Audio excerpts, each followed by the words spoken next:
I hope you all had a good weekend. But while we've been taking the last couple days off, those on the presidential campaigns have been very busy. Saturday, former House Speaker Newt Gingrich scored a huge victory in South Carolina, getting 40% of the vote and beating all expectations.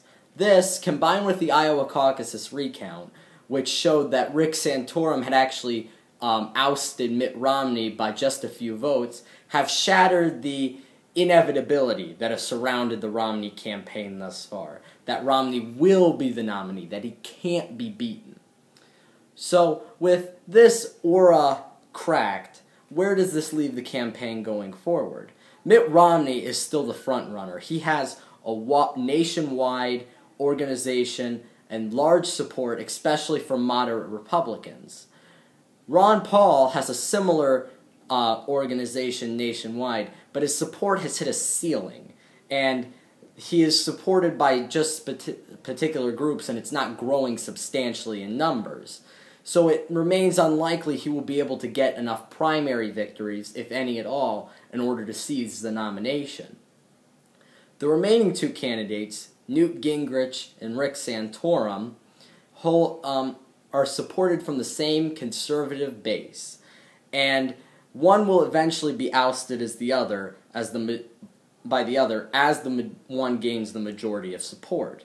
This most likely will be Newt Gingrich to get the support, as he has scored very well in South Carolina as compared to Rick Santorum, who did fairly poorly, and Newt Gingrich has repeatedly shown himself high in favor amongst conservatives, as he voices their views and has proven a great debater, which would be great in the general election against Barack Obama. Santorum doesn't necessarily lack these qualities, but he's struggled to unite large amounts of conservatives behind him so far in the race.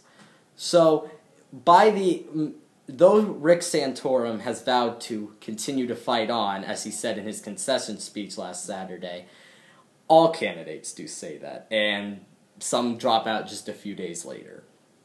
So, it should be taken with a grain of salt how long Santorum can and will stay in. It's not to necessarily say it won't be the reverse. Santorum may show that he's able to win other primaries by getting the conservatives in that state behind him. But by the end of February, maybe March, you will have the campaign for the Republican nomination down to Mitt Romney, Ron Paul, and either Santorum or Gingrich, with the other having dropped out. But it's never totally predictable when the people choose their leaders. So always be sure to vote and get any additional information you want on the candidates. And be sure to check on my blog to see the latest updates about this presidential race. Thank you.